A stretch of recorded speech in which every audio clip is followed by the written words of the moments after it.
And Tracy Colucci, I'm going to pass it over to you, and she's going to talk more about the LNG, liquefied natural gas energy plant. Go ahead, take it away. Okay, great. Can you see my slides now, Mary? Yeah, perfect. Okay, great. So thank you. And I'll try to move through this pretty quickly because we're late into our webinar here tonight. But I thought both of the presentations were terrific. So thank you to Steve and to Jeff. So I'm going to zero in and focus on an example of a fossil fuel project that we're trying to stop, our coalition Empower New Jersey, and then also people from all 4 states within the Delaware River watershed, that's New York, Pennsylvania, New Jersey, and Delaware, are all fighting to try to stop this liquefied natural gas export terminal that's proposed. Yeah, So Tracy, before you go on any further, I want to say that at the end of this, we're going to send a link where people can click on the link and send an email right now today. So sorry, right. okay. Go right. No, that's okay. We have specific actions that related to this. Thank you. So quickly, just want to show you that the footprint of this project, which is enormous, and that's that you can see on the right-hand side. It's an example of one of the routes, the rail route, and it goes from Wyalusing, Pennsylvania, which is in Bradford County, where wells would be fracked, and then about 200 miles across Pennsylvania and New Jersey through communities, hundreds of communities, over 1 million people would have this transportation go past their homes every day to the proposed LNG export terminal in the Delaware River. So just quickly, this is a fracked well. You have then all of the environmental and human health impacts from fracking that would have to occur in order to extract the gas that they would then send overseas. And then next it would go to this site for a liquefaction plant. It's on a beautiful stretch of a rural area in the Susquehanna River in Wyalusing Township, Pennsylvania. They came in and killed everything. They basically flattened it, and now they've actually buttoned it down. They've stopped construction. They say they're going to be coming back in the spring. We think they have financial troubles. But this also is being built by the same company that is proposing Gibbstown, and that's New Fortress Energy. And that company has come up with basically what this scheme is, which is very complicated, has a lot of moving parts, and it pollutes every step of the way. So here is the next place that it would go from that liquefaction plant, should they manage to actually build it, and we think they're determined to. It would either go by a cryogenic tank truck or by a rail car. And let me just tell you a little bit about each. So these tank trucks that have been used for some time in the United States, but they're not used widely. So there really is not a good record. There's not a good database for how many times, for instance, there's an accident, how much methane, for instance, leaks as they go along. They have a boil off that they have to do as they travel. There's not a lot of information about the pollution or the public safety impacts of these, and yet they're going to be going ahead and allowing this to happen. And they would use hundreds of these trucks every single day, 365 days per year, in order to meet what they need in order to get enough gas to export overseas to meet their projections. They also have permission. They got a special permit from their friends in the Trump administration to move LNG by rail car.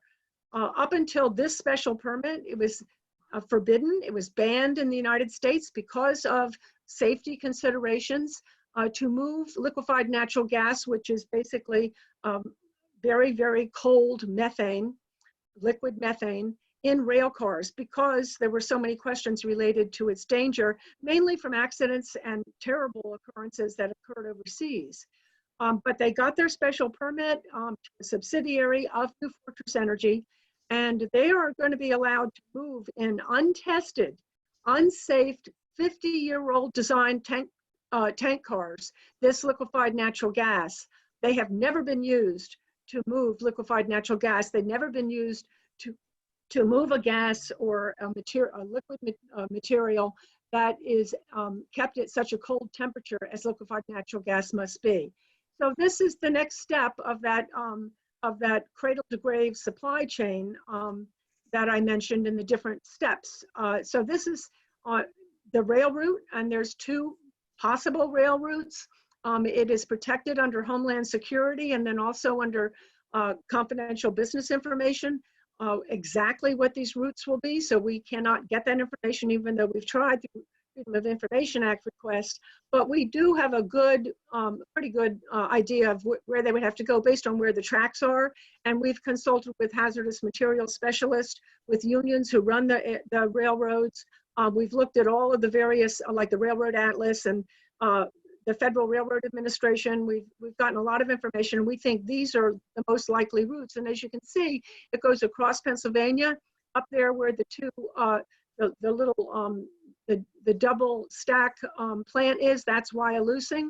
It would come down and go basically along the blue route of the Pennsylvania Turnpike, and then go on the Pennsylvania Turnpike and cross over through Philadelphia, and then into New Jersey and travel through Camden and New Jersey communities down to where you see that ship. And that is the most probable route. There's another one where that you show on the right. I don't have enough time. I won't go into it, except to say that it would, if they take this other route, which the oil trains did take, that were coming through New Jersey when they were using so much Bakken crude in New Jersey and in Philadelphia, they would come closer to Trenton, and more Pennsylvania and New Jersey communities would be exposed as a result of that route. And then this is the truck route, and it's very similar, going along where the blue route and the trucks would go onto the turnpike, very similar route, and then come down into Gibbstown. So on Delaware Riverkeeper Network site, we have an interactive map, and you can actually put your own address in and find yourself on this map to find out how close you are. And we're going to be sharing in the chat, and afterwards, I think Mary's going to be sending out an email with different links that give you information about how to get on this. But I just wanted to quickly show you that this map shows what, in that sort of bubble around the route, what is the 2-mile high hazard zone. It doesn't mean it's safe outside of that zone, but it means that within that area along this rail route and the truck routes, this is showing one of those routes. The people who live the closest, within 2 miles, would have the most intense impacts, and they would have it the fastest. Those are the people who would not be able to get away should there be a derailment and an explosion. Jeff already mentioned about a Hiroshima bomb. Well, it would take somewhere between 22 and 25 rail cars to leak and release their product in order to have the force of a Hiroshima bomb. And that's not something that's out of the question, because Energy Transfer Solutions, New Fortress Energy subsidiary, has gotten approval to move 2 100-car trains every day. And this is for 365 days a year for years. So we're really talking about everybody along this path being in tremendous danger and really being used as guinea pigs, as sort of a sacrifice zone, because this is untested. They haven't done the kind of analysis they normally do in their rush to move this project forward. And also would like to point out that within that 2-mile high hazard zone, like where you see around Philadelphia there, those bubbles are schools and their daycare centers. And it also shows where the people live. And most of the people who are clustered around the train tracks and the highway routes are people with low income and minority folks. So Black and brown people will be disproportionately affected by any sort of derailment or accident that should happen. And it's an environmental justice that is absolutely unacceptable and should kill this project on its own. I just want to show you here, lastly, where we are. That red X is Gibbstown. It's in Greenwich Township in Gloucester County. That's in South Jersey. If you see a little bit north there, it's about 15-minute drive to Philadelphia. We have the airport about 1.9 miles away, and actually its most southern runway is less than a mile away. And we have Chester, which is right across the river. Pennsylvania has had absolutely no say in this project through state permitting. And Chester, again, is an environmental justice community. As a matter of fact, they sort of invented the name environmental justice through the EPA more than 20 years ago, based on an initiative by a reverend in Chester, Pennsylvania. It's ironic that now that town will be exposed to this danger, and they've had absolutely no say in it. Other communities in New Jersey, such as Camden and all the way along the Southern Rail Route, would also be exposed, and disproportionately, again, it would be people who are already overburdened by environmental harms. And just want to quickly, Jeff mentioned it, but I want to let you know that LNG, liquefied natural gas, is different. It's not like other hazardous materials that are being used today and moved around today.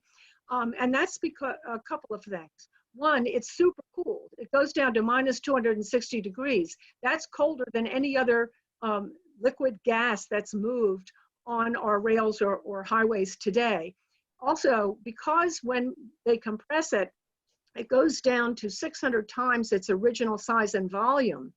That means it expands immediately as it comes out to the atmosphere, and it changes or vaporizes from a liquid to a gas. And that causes a tremendous amount of energy to be released, and that gives it what they call that bomb effect. Also, cold vapor kills. Everybody within about a quarter mile is in danger of having the oxygen taken out of the air within seconds, and they would be asphyxiated. And then for as far as a mile or more away, freeze burns can occur to the point where they can actually kill. And also, if there's an ignition source, and an ignition source can be something as simple as turning on the key on a car or a cigarette lighter or something, a fire will occur. It burns back to the source. It's huge, and it's so hot it can't be extinguished. The U.S. Highway Fireman's Guide says that you must immediately evacuate 1 mile and let it all burn out. So think about the people who live within that mile, and it would all happen in a matter of minutes. And again, it has the explosion of a thermobaric bomb.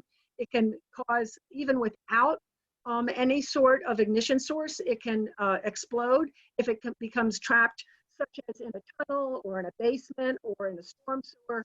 And the force is so great that people within at least that 2 mile zone would be impacted. There's very little emergency response. There's very little training. There really has been no training at all for the Gibbstown facility. And also just want to point out that one of the problems we've had with this project, and we've had it with a lot of fossil fuel projects in New Jersey and everywhere really in the United States, is a lot of secrecy, and the government is compliant. Really, they've complicit with the industry, and that a lot of the details about this we had to find out by digging and using detective work and forensic analysis, and spending more than a year on Freedom of Information Act requests. And we just don't really truly understand all of it, but we do know that everything they're proposing to do is bad. And just so you can see, this is why they call them trains and why they call them bomb trucks.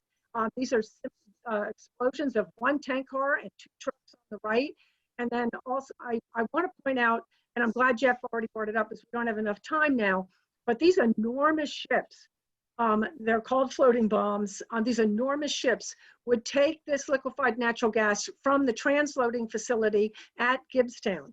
And the transloading facility there is extremely dangerous because they're not going to be storing it or keeping it on site. They're going to bring these trucks in and bring these trains in and by hose have it 24 hours a day loaded onto these enormous ships that are sitting at a dock that they're proposing to build and that we're fighting. That dock has 2 berths. So round the clock, they would be moving this liquefied natural gas onto the ship.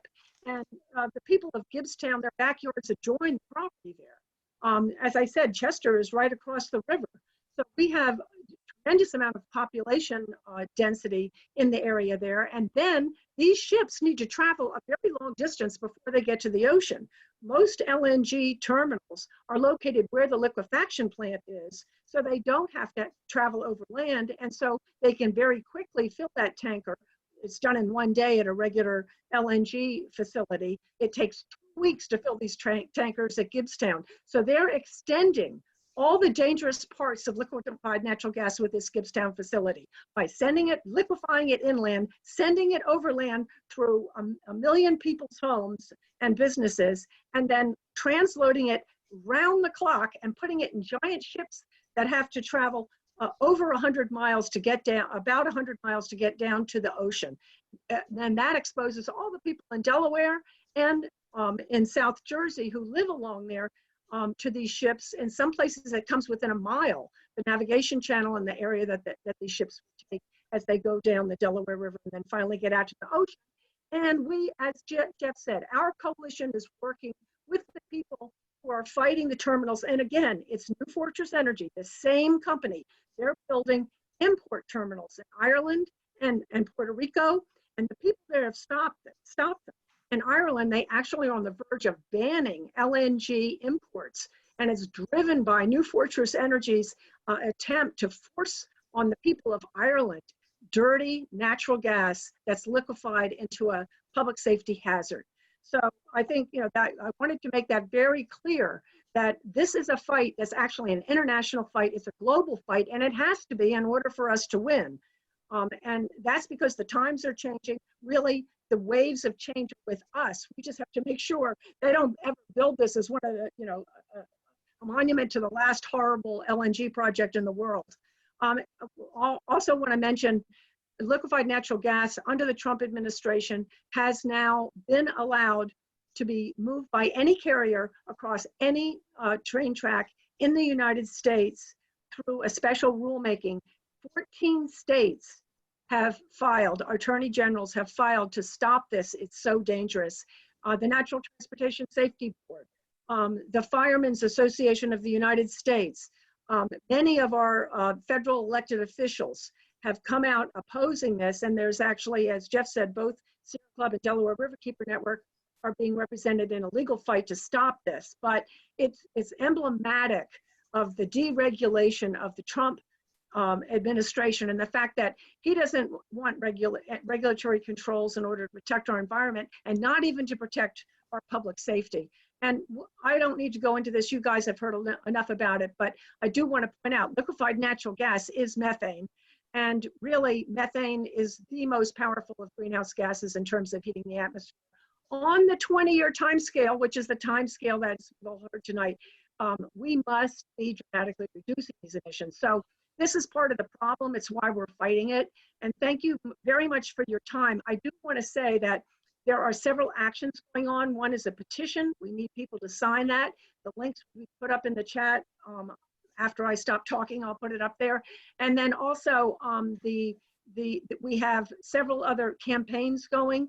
We have resolutions being passed all along the transportation route. If you live in South Jersey and you're interested in taking part in that, you don't actually have to be on the transportation route because there would be tremendous impacts across the state should there be a derailment and a catastrophic release of LNG. And then finally, there is a fight right now going on with the Federal Energy Regulatory Commission, and you can intervene on the side of opposing New Fortress Energy's attempt to escape that regulatory layer. So we'll share those with you. We also have a fact sheet, and on Delaware Riverkeeper Network site, we have a huge web page with information from the last year and a lot more you can learn about this. Thank you for your time. Thank you, Mary.